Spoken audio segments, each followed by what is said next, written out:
Salut! Allô! Salut! Alors aujourd'hui, on est vraiment contente. On a la présence de Léa Streliski.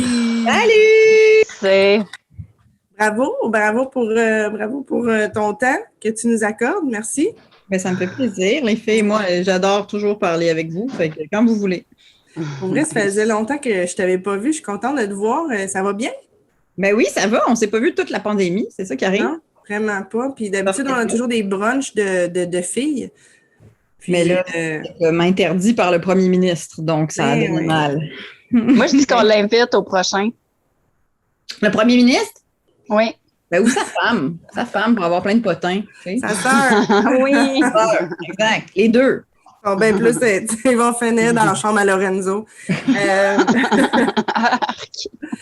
Non, mais pour vrai, là, le concept, tu sais c'est quoi? On te l'a expliqué. Alors, on parle des peurs des gens et surtout la fois où tu as eu la chienne de ta vie.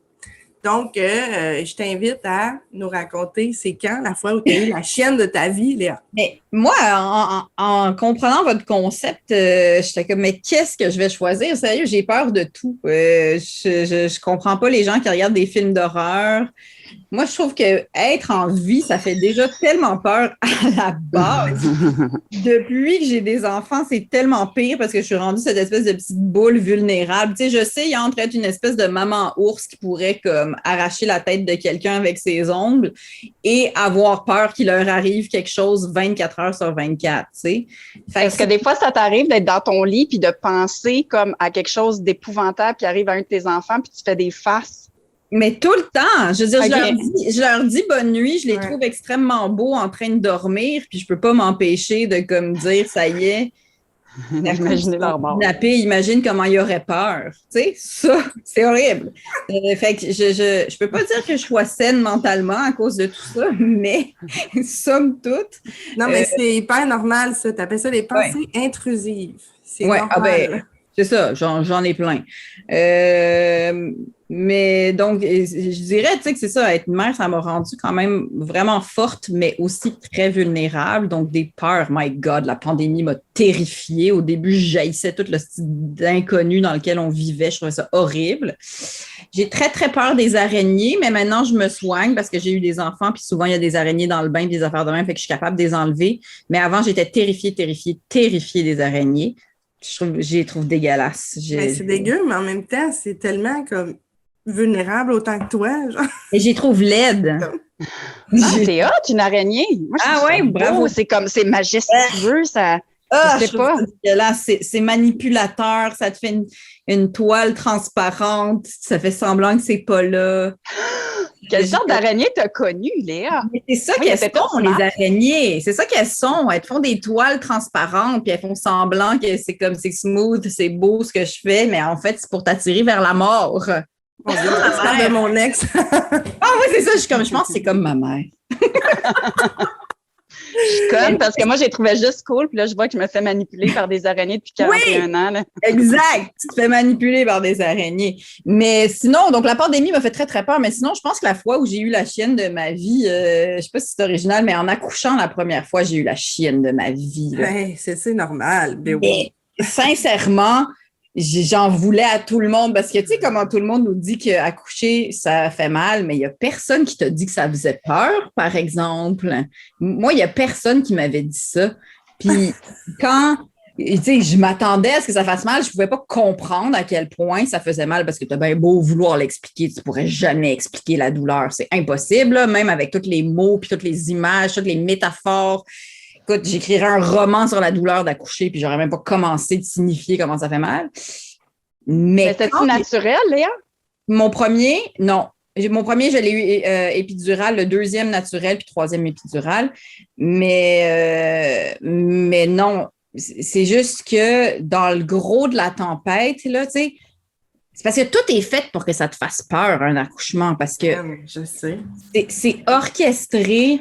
Tu sais, comme ça commence doucement. Tu sais, les hosties de films, toujours la madame, elle perd les os, là. Elle cherche un taxi, là, elle va à l'hôpital, puis elle accouche, tu sais. Fait que t'as l'impression que c'est comme bang! Mais en fait, c'est super sournois. C'est comme une araignée, justement. Tout est dans tout. ça tisse sa toile doucement, ça commence, genre, t'es comme, OK, c'est chill. Puis, tu sais, toutes les mères du monde passent à travers ça dans leur accouchement. Elles se disent toutes, bah, ça fait mal, mais ça fait pas si mal. Hey, puis là, je pense que t'es la fille dans l'histoire de l'humanité, les contractions. C'est comme, yo, vous êtes toutes des moumounes, les filles. Sérieux, c'est vraiment pas si pire. Tu sais, ce moment. Ben, moi, ma sœur, je l'avais au téléphone parce que j'ai un peu été cette fille-là. Moi, j'ai comme perdu les os, puis il a fallu que je m'en aille tout de suite à l'hôpital, puis c'était genre 3 minutes déjà.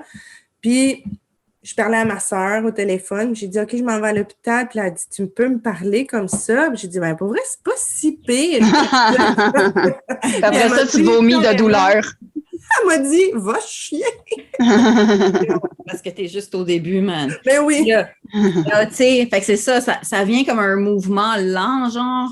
Puis comme petit à petit, ça s'accélère. Puis non seulement la douleur augmente, mais le rythme, la cadence des contractions, tu sais, qui deviennent de plus en plus violentes, puis de plus en plus rapprochées. C'est fait pour être un manège fou, cette affaire-là. Puis là, quand t'es dedans, t'es comme, ça fait déjà tellement mal. Puis là, le médecin te dit, OK, vous êtes dilaté à comme 5, 6, t'es comme 12. Quoi? C'est la moitié que je viens de faire. Puis là, je viens de traverser la moitié de la forêt. Puis je voulais déjà me gonner. Comment je me rends à l'autre bout de la forêt? J'y arriverai pas. Fait que, Puis, quand c'est le temps de pousser aussi, tu sais, ils appellent ça le ring of fire. Ouais, tu sais, comme moi, je ne savais plus s'il fallait que je retienne ou que je pousse. Il y a quelque chose qui te sort de la fourche, là. Tu sais, t'es comme, je déchire-tu, je fais-tu caca, genre, tu sais, c'est... Mais ça, je veux dire, ça aussi, c'est terrifiant.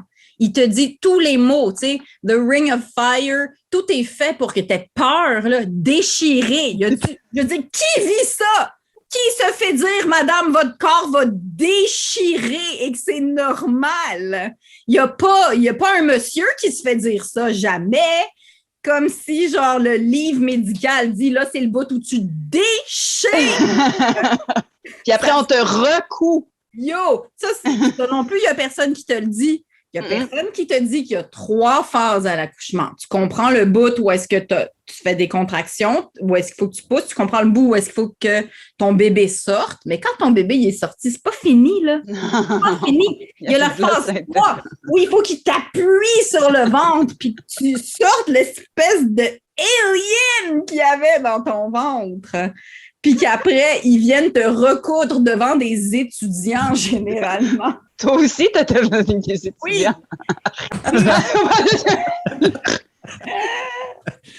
Aïe, aïe, aïe. Fait que là, ouais, c'est ça. Ouais, ben non, là, je t'ai rendu à la phase 3 de l'accouchement où est-ce qu'on t'appuie sur le ventre pour te sortir un alien. Mais c'est ça, c'est juste que tout de l'accouchement est fait pour que tu aies peur, puis on le dit pas assez. Toi, t'as comme senti, genre, la chienne de ta vie dans le sens que t'allais mourir ou t'as-tu eu peur de ça? T'étais-tu comme en transe ou genre? J'avais peur de tout. J'avais peur de l'inconnu, j'avais peur de la souffrance, j'avais peur de ne pas savoir quoi faire. J'accouche toujours la nuit en plus, fait qu'il fait nuit. C'est comme. Toujours, comme une louve. Ouais, c'est ça, toujours. J'ai toujours accouché. Ben, les 3 fois, j'ai accouché la nuit. Fait que je sais pas, c'est juste, il n'y a rien dans notre vie quotidienne qui ressemble à ça. Il n'y a rien de notre monde qui est fait pour ça. Tout est fait pour causer, on n'ait pas trop de souffrance. Dès qu'on souffre, on nous donne quelque chose. Moi, j'ai l'impression que si quelqu'un nous disait tout, avant qu'on décide d'avoir des enfants, là, les détails puis tout, puis après, là, à quel point tu marches en pingouin pendant des semaines, puis des affaires de même, là, j'ai l'impression qu'il n'y a plus personne qui voudrait avoir des enfants. Mais je sais pas, parce que l'affaire, c'est que, tu sais, dans la balance, évidemment, ça, c'est une nuit d'horreur contre une vie d'horreur à être mère. Qu'est-ce qui est pire, tu sais? Non, mais ce que je veux dire, c'est que, tu sais, avoir des enfants, c'est tellement incroyable que ça compense, évidemment, tous les jours, tu sais, pour cette maudite nuit d'horreur qui a... On te demande, tu sais, moi, je te demanderais si tu voudrais un 4e enfant, mais à place, je te demanderais si tu as une phobie comme telle. D'avoir un 4e enfant? Non, pas la phobie d'avoir un quatrième enfant. Je te demanderais si tu voudrais un quatrième enfant, mais je pense que la réponse, c'est non, en fait. Mais as-tu une phobie, comme quelque chose qui te... Ben, moi, je fais des attaques de panique dans la vie, puis c'est ce que j'haïs le plus de tout. C'est ma plus grande peur, c'est ça, en fait. Je fais des attaques de panique, puis c'est insupportable. Je prends des pilules pour ça parce que c'est pas vivable. Mais c'est ce sentiment je sais pas, de fin du monde qui vient avec l'attaque de panique. C'est juste, fait que, tu sais, ma plus grande phobie, au-delà de perdre mes enfants, évidemment, je pense que c'est ça, c'est que j'haïs les attaques de panique, puis j'en fais. Fait que c'est ça. Mais comment tu te sens dans une attaque de panique? Moi, j'entends souvent des gens qui disent, je fais des attaques de panique, mais je pense pas que, tu sais, quand t'es rendu qu'il faut que tu sois médicamenté, tu sais, comment ça se passe, une attaque de panique? Une vraie, là. C'est comme si t'es comme enfermé dans ta tête, genre. C'est comme si toutes les pensées intrusives deviennent ta réalité, genre.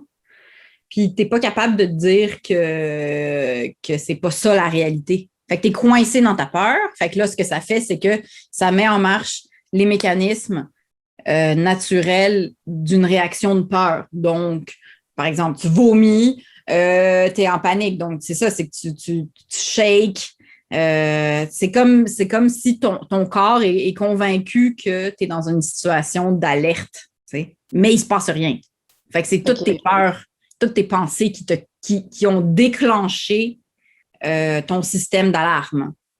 Aïe, aïe, aïe. Fait qu'il faut que tu sois capable de contrôler tes pensées, mais sauf que tes pensées prennent le dessus sur la situation, prennent le dessus sur ton corps, puis là, tu es comme coincé là-dedans. Aïe, t'es dans le tourbillon d'avance, c'est impossible de reprendre le dessus. Aïe, c'est ça. Ben, c'est possible avec le temps, en parlant, puis sinon en prenant des médicaments, mais c'est possible. En parlant, ça fait que tu sors de ta tête. Mais c'est ça. Fait que quand t'as pas peur, qu'est-ce que tu fais, Léa?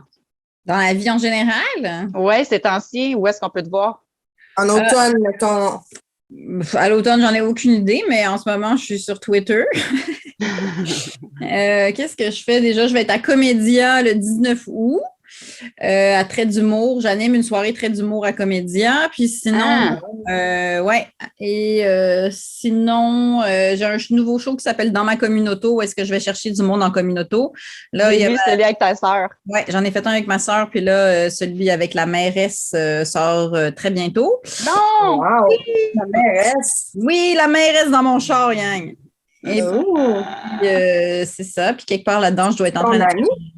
Hein? C'est-tu ton amie, la mairesse? La mairesse? Ben, ça fait 2 fois qu'on se voit. C'est pas mon amie, là, parce que, tu sais, je peux pas l'appeler et faire comme Valérie, je fais des attaques de panique. Qu'est-ce que je fais? OK, non, pas amie de même. Non, mais ça fait quelques fois que je la vois, là. C'est une madame. Mais juste une fois, Denis Coderre, il y avait, je pense, c'est qu'est-ce qu'il avait fait, donc, c'est ton fils qui il voulait pas déjeuner. Ouais. Puis là, il t'a dit comme, ben, t'es pas le maire de la ville, tu peux pas me forcer à déjeuner. Puis Léa, elle a demandé à Denis Coderre de faire une vidéo qui disait à son fils de déjeuner. C'est céréales, c'est ça. Oui, parce que ça. j'avais dit, mon fils, quand il avait 3 ans, j'avais dit Arthur mange tes céréales, puis il avait dit t'es pas le chef de la ville. Fait que j'avais demandé à Denis Coderre, que mon père connaît, j'ai dit peux-tu enregistrer juste une vidéo de 3 secondes qui dit Arthur mange tes céréales? J'étais comme boum! C'est malade, ça. Puis, est-ce que tu fais encore la radio? Oui, ben je fais plein de radios. J'ai passé toute l'année à faire plein de radios, mais sauf que là, c'est l'été. Donc, il n'y a pas de radio. Mais l'année prochaine, sûrement, mais je ne sais pas encore où, parce que je suis pas mal sur toutes les radios. Fait que je ne peux pas vous dire comme retrouvez-moi le jeudi à Rythme FM, parce que là, je ne sais pas. Donc, c'est ça. Puis sinon, je me suis acheté un spa. Qu'est-ce que je fais d'autre? Ouais, un spa, c'est vrai? Un spa gonflable. OK. J'en Sur avais Wish? Hein? J'en avais un, puis il s'est brisé. Ouais. C'est la vie. Mais, ouais, c'est ça. Il faut juste pas que tu laisses au soleil en passant. Il est pas, j'ai pas de soleil dans ma cour, fait que ça devrait être correct. J'ai juste puis de l'orage puis de la pluie tout le temps. Seigneur, ça va. Moi, je me suis acheté une piscine gonflable, en fait 2, puis les 2 fois, mon cochon l'a mangé. Fait qu'on n'a pas de piscine gonflable. Non, mais t'as un cochon, par exemple. Oui, c'est super le fun. Mais tu peux pas te baigner dans ton cochon. Fait que... Non. C'est à voir. Hey, ben, merci Léa. Puis, j'espère que tu vas avoir des belles vacances et que tu vas revenir nous raconter ça une deuxième fois si jamais tu penses à une autre phobie ou une autre chienne Si de ta jamais vie. je trouve d'autres choses qui me font peur. Oui, vraiment. Puis, c'est ça. Parfait. Parfait. Merci Merci, les beaucoup, filles. Léa. Bye. Bye. Bye.